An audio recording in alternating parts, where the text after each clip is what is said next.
Goeiedag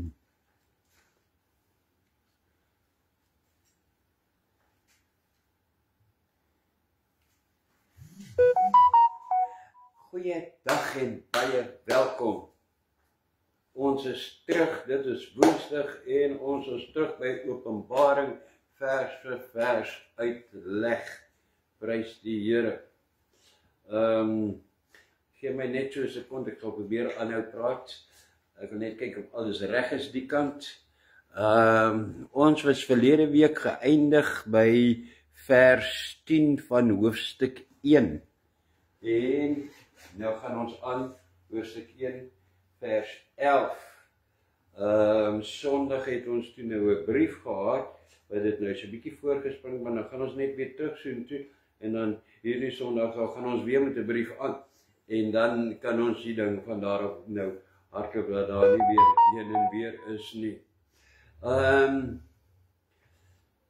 Tot op die stadium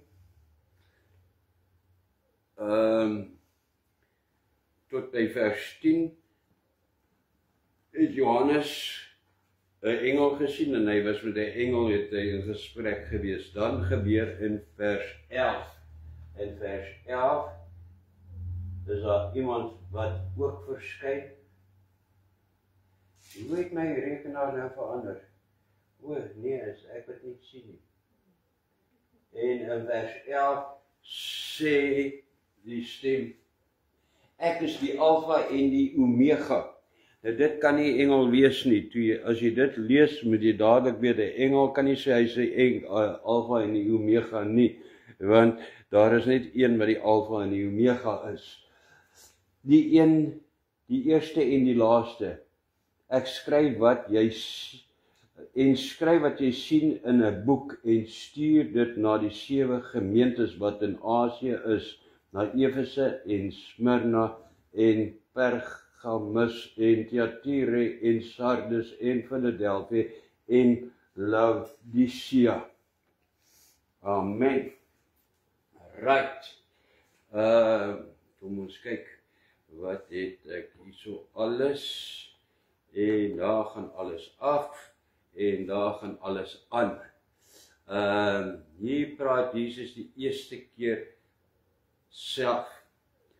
Hier verskyn hy self. En, soos wat ek gesê het, Alfa en die Omega, eerste en die laaste, dit is net Jesus wat dit kan wees. Maar die bevestiging hier is, Jesus stel hom bekend as die Alfa en die Omega, die eerste en die laaste, presies dieselfde as wat die engel oor hom in vers 8 getuig het. Die 7 gemeentes in Asië, waar is dit? Is dit werklik? Baie mense sê dit is nie werklik nie, dit is geestelik, ek weet nie wat alles nie. Nee, kom ons gaan kyk. Daar is dit. Daar is die 7 gemeentes van in Asië gewees, daar die sterre, en dit is vandag grootliks die gebied wat genoem word Turkye. Nou Turkye was in daardie tyd die ontwikkelende beskawing van die dag gewees. Daardie was werklike gemeentes wat daar gesit het, maar soos wat ek ook verlede keer gesê het, ons moet ons nie blind staar nie, dit is nie net gemeentes nie, dit is 7 tipe lewens wat die Here hiervan praat, want dit is gemeentes, die kerk. Wie is die kerk? Ek, jy is die kerk. Hierdie is in die 7 kerke, wat werklike kerke was, maar ook 7 lewens. Jy kan net een van die 7 wees as jy weergebore is. Daar sê vers 12 en vers 13. Wat sê hy dan? Dan sê hy, wat staan daar? Toe draai ek my om te sien watter stem met my gespreek het. En toe ek my omdraai omgedraai het, sien ek 7 goue kandelaars, en tussen die 7 kandelaars, een soos die seun van die mens, met 'n kleed wat tot op die voete hang, en gegord om die bors met 'n goue gordel. Nou, wat ek verlede keer gesê het, wat ek net weer wil sê, wat 'n belangrike punt is, hoe hy dit hier beskryf, mense kom en dit is hoe het in die hemel gaan lyk, dit is hoe die Here Jesus lyk, en dan maak hulle hierdie prentjies, dit is nie so nie, dit is die beste wat Johannes dit kon uitdruk, dit is meer wat dit is, maar kom ons kyk, ek dink ek het 'n prentjie gemaak van wat hy gesien het, volgens dit wat hier staan, daarso, tussen die 7 goue kandelare, en daar is die prentjie, en wat beteken dit hierdie?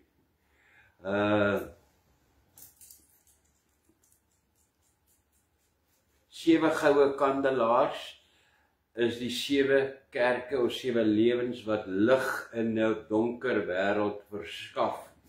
Daar is dit as ek op 'n vorige geleentheid in my teses het ek by die kandelare of elkeen het die naam geskryf van die 7 lewens of gemeentes daar.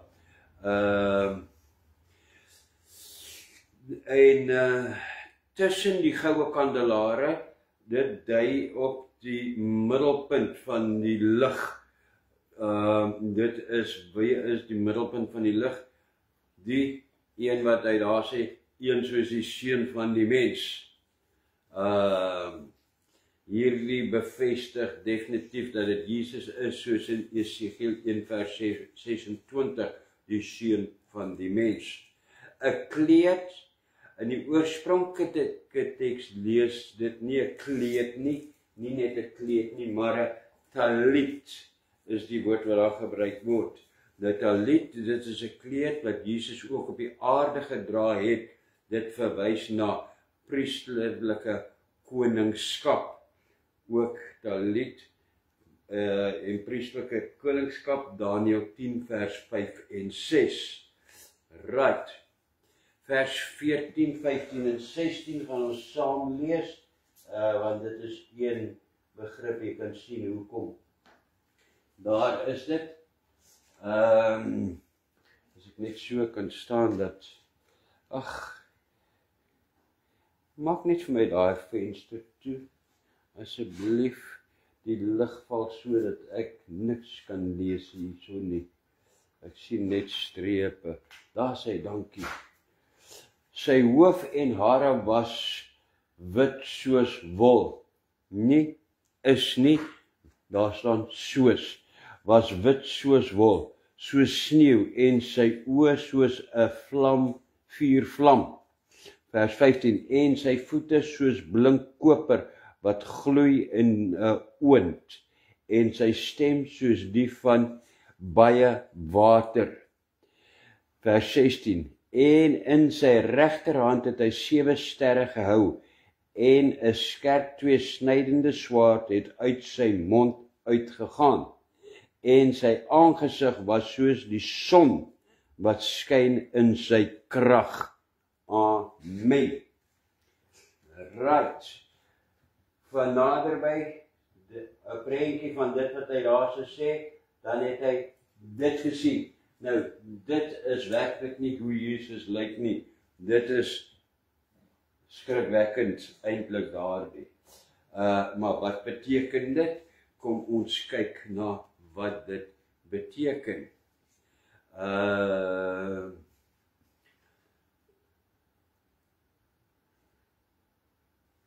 Hare wit soos wol, soos sneeu, symboliseer, hy wou dit uitdruk, Jesus se ewigheid en wysheid ook Daniël 7 vers 9 tot 14. Sy oë soos 'n vuurvlam simboliseer dat Jesus alsiende en alwetend is, as ook toren.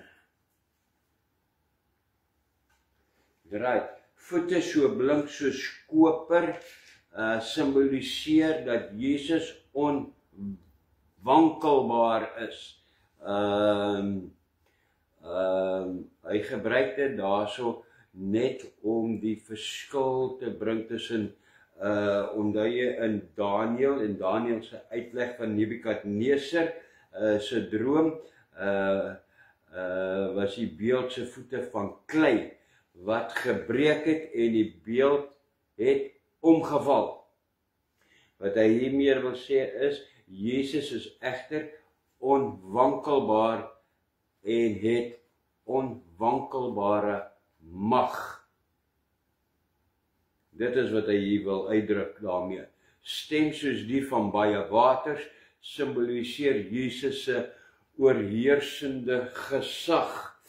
As jy so bykom by waar daar regtig 'n groot waterval is en baie groot waters val, daarso, jy kan nie hoor nie, jy moet regtig skree om iemand langs jou te hoor.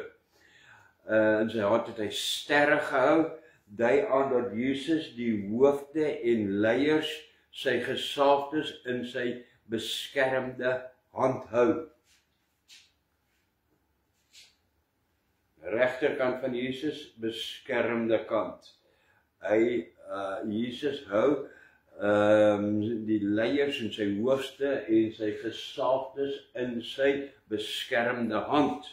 Mond, skerp tweesnydende swaard wat daar uitkom.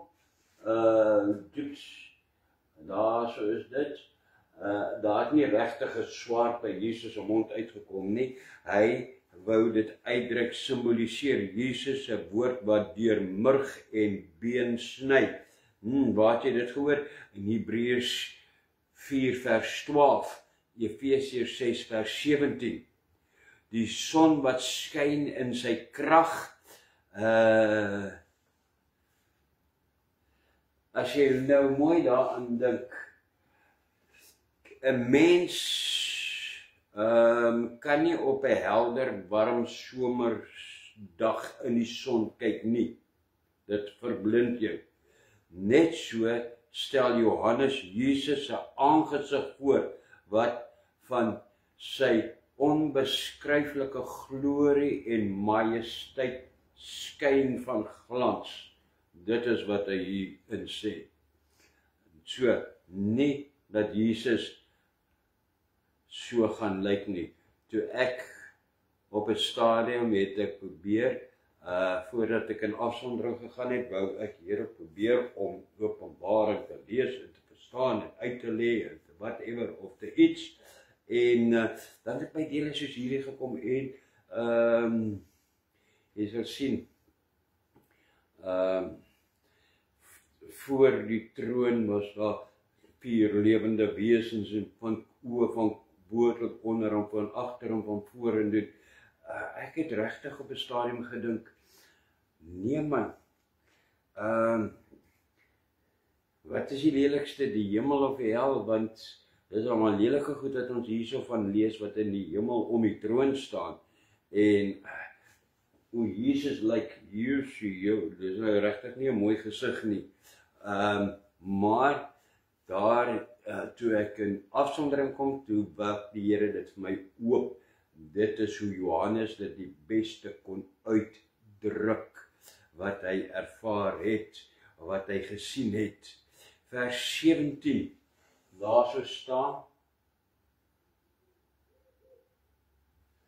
en toe ek hom sien, val ek soos 'n dooie aan sy voete, en hy het sy regterhand op my gelê en vir my gesê, moenie vrees nie, ek is die eerste en die laaste. Sy regterhand, sy beskermde hand oor hom gelê en gesê, moenie vrees nie.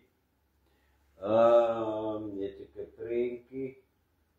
Ja, daar het ek 'n prentjie gekry. hy het voor sy voete gaan neerval. Jy kan sien, dis gesigloos, want ja, is my verkeerd in die eerste plek om Jesus te probeer teken met 'n gesig. Jesus het Johannes persoonlik op die aarde geken.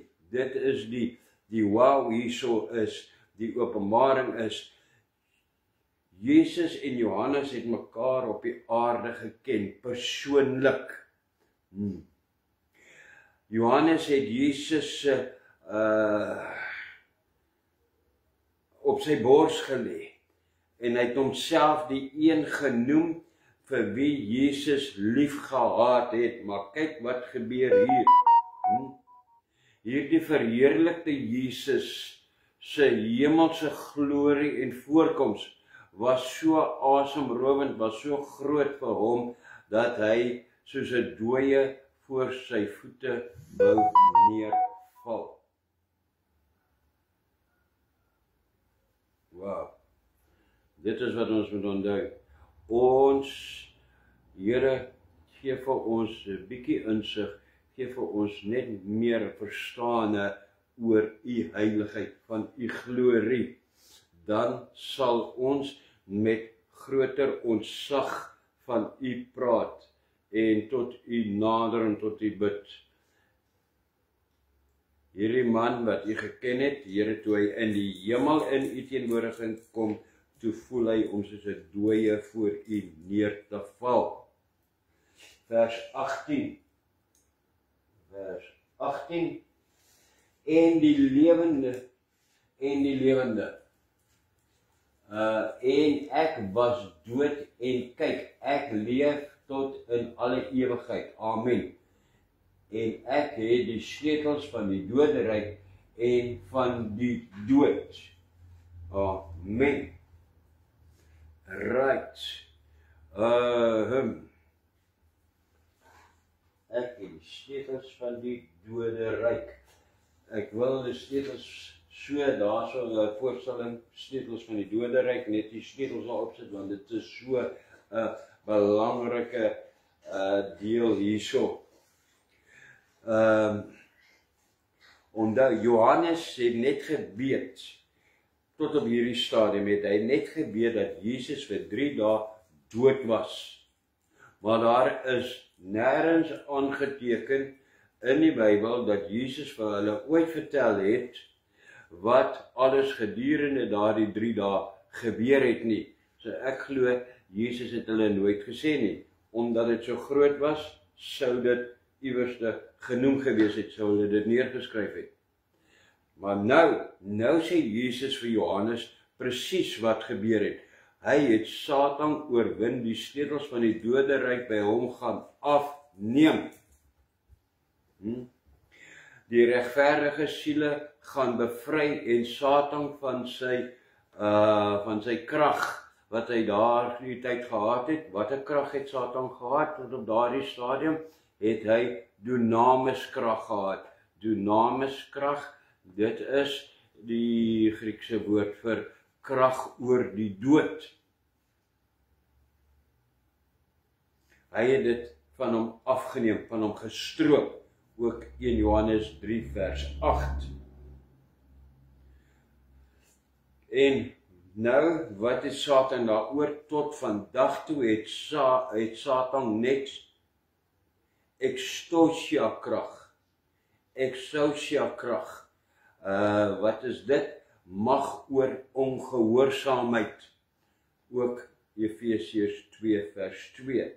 Die Here het hom gestroop van krag oor die dood. En hy het net krag oor ongehoorsaamheid. As jy ongehoorsaam is, dan sal hy krag kry oor jou. Dus daarom is dit so belangrik, Here, om ons te verlos, om ons weg te hou van Satan, weg te hou van ons, moet ons besluit. Here, ons wil hom nie enige krag van ongehoorsaamheid gee nie, want as hy eers krag kry in ongehoorsaamheid, gaan hy oor neem. Finish en klaar. Vers 19. Dan staan geskrywe, skryf die dinge op wat jy gesien het, die wat is sowel as die wat gaan gebeur. Amen. Aha, daar kry Johannes die opdrag van Jesus self. Jesus sê, wat jy gesien het, dit is wat Johannes gesien het, tot op daai stadium, en wat Jesus aan hom openbaar het. Die dinge wat is, dit is wat is in 'n werklikheid vir hom is, tot en met die wegraping, die tydperk van die kerk. En wat gaan gebeur, dui op dit wat na die wegraping en gedurende die vervolgingsperiode en daarna gaan gebeur, wat die Here alles aan hom gaan openbaar.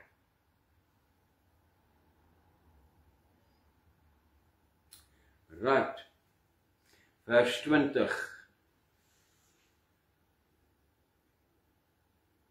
Dan sê Jesus, die verborgenhede van die 7 sterre wat jy in my regterhand gesien het, en die 7 goue kandelaars. Die 7 sterre is die engele van die 7 gemeentes. Daar openbaar die Here dit self aan hom, wat dit is. En die 7 kandelaars wat jy gesien het, is die 7 gemeentes. Amen. Gaan hy nog aan hierdie versie? Nee. Nou engele hierso is 'n swak vertaling. Die Griekse woord wat hier gebruik word is angelos. Angelos. Waarvan jy duidelik hoor angelos, engel, angels. Maar in die Grieks beteken angelos, en jy moet dan kies wat een dit is, in die sin wat jy hom gebruik, die beste woord is. Angelos beteken engel, gesalfde, boodskapper, geestelike leier en pastoor, wat kan gebruik word vir angelos.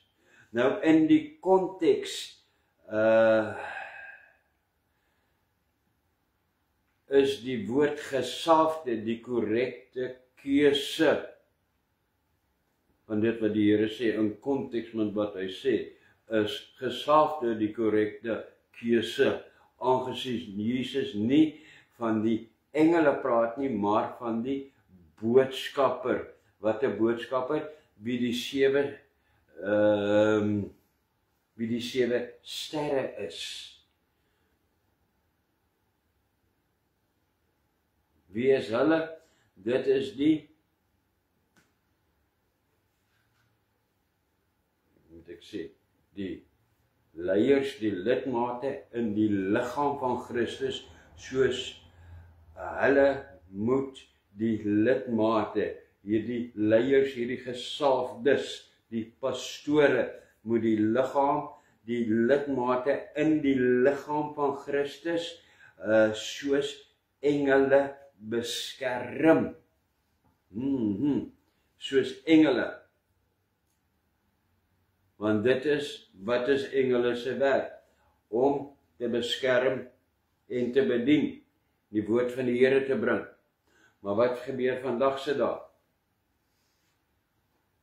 Jammerlik moet erken word, dat die meeste angelos, pastore, gesalfdes, boodskappers, hulle self en hulle salarisse die meeste beskerm, en nie die ledemate in die liggaam van Christus nie.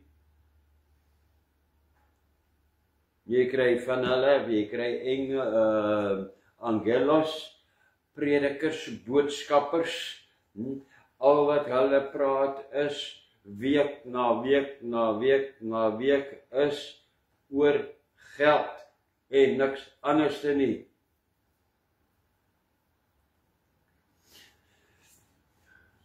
Die Here sê nee, hulle is daar om hulle te beskerm, die mense te beskerm, 'n boodskap van die Here af te bring. Die kandelaars is steeds die kerke, of die lewens wat lig aan die duistere wêreld moet gee. Jesus se opdrag aan Johannes is om die gereddes te waarsku dat dit wat hy in sy liggaam waarneem, hou hy nie van nie. Jesus waarsku die kerk en die mense betyds. Dit is die wonder van Jesus. Here kom nie en sê, ek het my woord vir julle gegee nie, en ek hoef niks te sê nie, en ek hoef niks te waarsku nie, ek kom straf julle. Die Here is nie strafmal nie, om dit so uit te druk. Die Here wil eerder hê die mense moet gered wees, en hulle moet saam met hom die ewigheid wees. Die waarskuwing is ook, want die Here soek 'n opregte verhouding met mense. Hy wil nie hê dat hulle godsdienstig moet wees nie, maar slegs die waarheid verkondig. Slegs die waarheid leef. Hoekom? Want die woord sê self, dit is net die waarheid wat ons vry maak. Amen. Dit is hoofstuk 1 klaar. Dan gaan hy en dan begin hy hoofstuk 2 en dan sê die Here wat hy aan elke een van hierdie lewens of hierdie gemeentes en die leraar, die angelos moet sê. Daar het ons begin Sondag, het ons die eerste ene in die Here se genade deurgegaan. En hierdie Sondag is ons by die tweede een, die tweede brief. Die Smyrna brief. Reg. Dit is hoofstuk 1 volledig. Tot volgende keer wil ek sê, luister dit weer 'n keer, rewind dit, luister dit, en Vader, in Jesus naam bid ek nou, dat U self U woord aan die mens sal openbaar. Here, ek is net hier, U het my net in hierdie posisie gesit, om die woord te bring, in gees en in waarheid, maar ek bid dat U die hoorders ontvanklik sal maak vir U woord, in Jesus naam, amen. Tot volgende keer, mooi loop en shalom, vrede vir jou.